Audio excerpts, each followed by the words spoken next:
Module 1: Unraveling Displacement, Colonialism and Imperialism.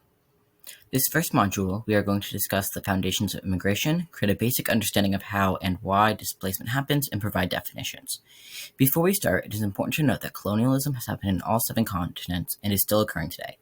Imperialism is the driving economical and political force behind colonialism. Colonialism is a historical and socio-political phenomenon characterized by the establishment, expansion, and domination of a foreign power over a territory and its indigenous people. It involves the imposition of economic, political, and cultural control, leading to the exploitation of local resources and the subjugation of the native population. Colonialism has played a significant role in shaping global power dynamics, leaving lasting legacies that continue to influence contemporary geopolitical relationships. Here's a map that shows European colonial empires.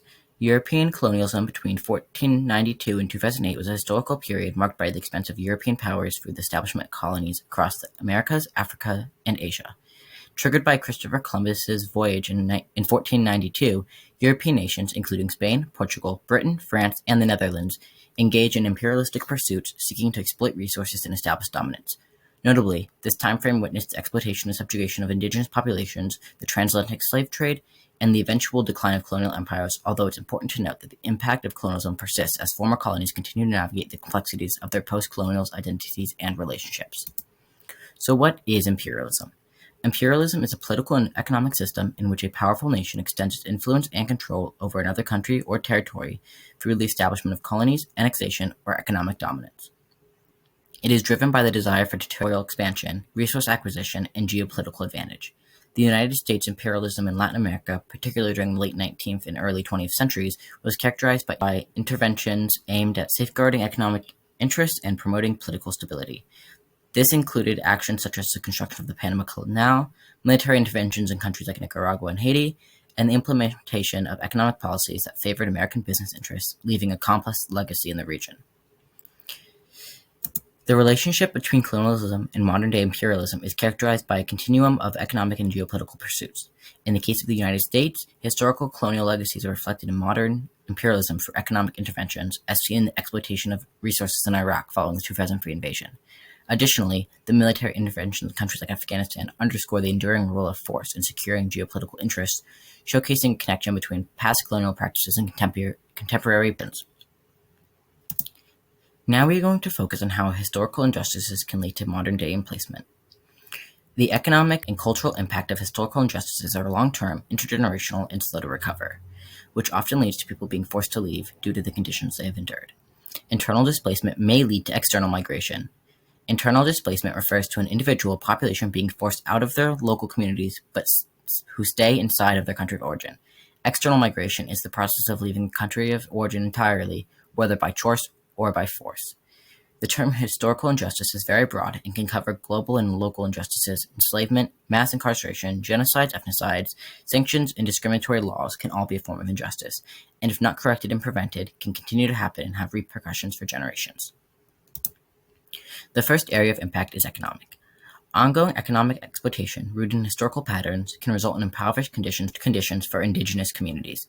The search for better economic prospects acts as a push factor, prompting migration to urban centers or other countries in pursuit of improved living standards. Here are some examples of economic exploitation. Resource exploitation, extraction of natural resources from colonized territories, contributing to economic prosperity in the colonizing nation while leaving the colonies economically depleted. Global trade networks. The imposition of economic policies that favor American interests has led to unequal trade relationships, influencing economic development of both the U.S. and the colonized regions. Dependency and debt.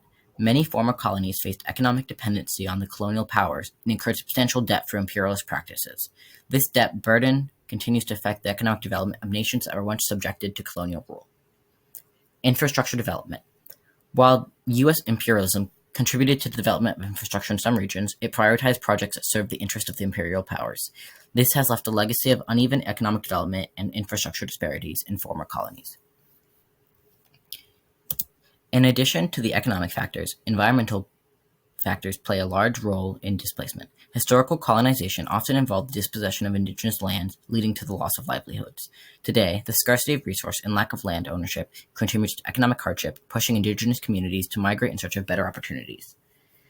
Colonial and imperial practices frequently led to environmental degradation impacting indigenous lands. Climate change and resource depletion, exacerbated by historical exploitation, create push factors as indigenous communities face environmental challenges that disrupt their traditional way of life.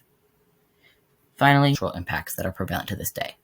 Forced migration can result in the loss of social connections and practices as individuals and communities are uprooted from their traditional environments and families. This dislocation can contribute to a sense of identity loss and difficulty in maintaining cultural heritage. Family separation and education disruption are major consequences. Colonial and imperial practices disrupted traditional way of life, eroding cultural practices and social structures. Modern-day globalization and the encroachment of dominant cultures can create pull factors for indigenous people seeking to preserve their heritage or escape cultural assimilation, leading to migration.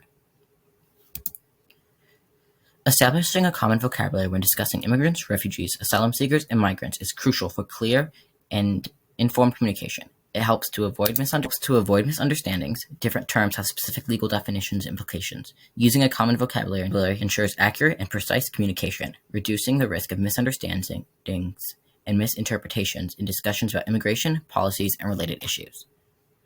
Promote informed debates. A shared vocabulary enables more informed and nuanced discussions, allowing stakeholders to understand and analyze immigration-related issues with greater clarity. This promotes a more constructive and well-informed public discourse on policies and their implications. Respect diverse experiences. Each category, immigrant, refugee, asylum seeker, and migrant, represent distinct experiences and legal statuses. A common vocabulary acknowledges and respects these differences, fostering a more empathetic and understanding approach to individuals facing diverse challenges in the context of migration. Here are those definitions.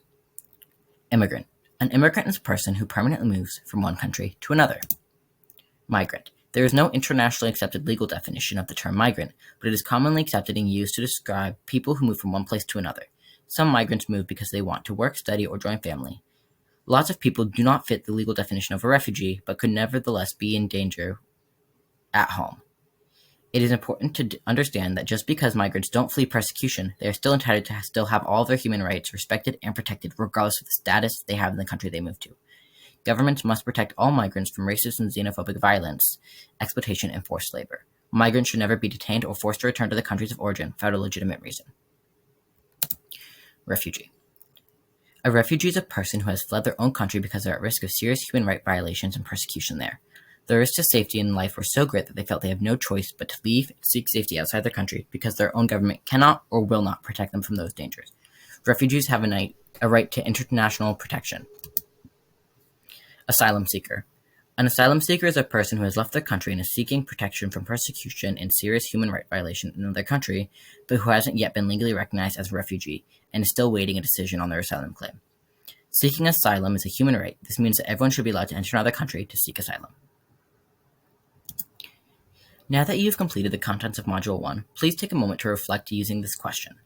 How can understanding historical context inform our approach to contemporary migration?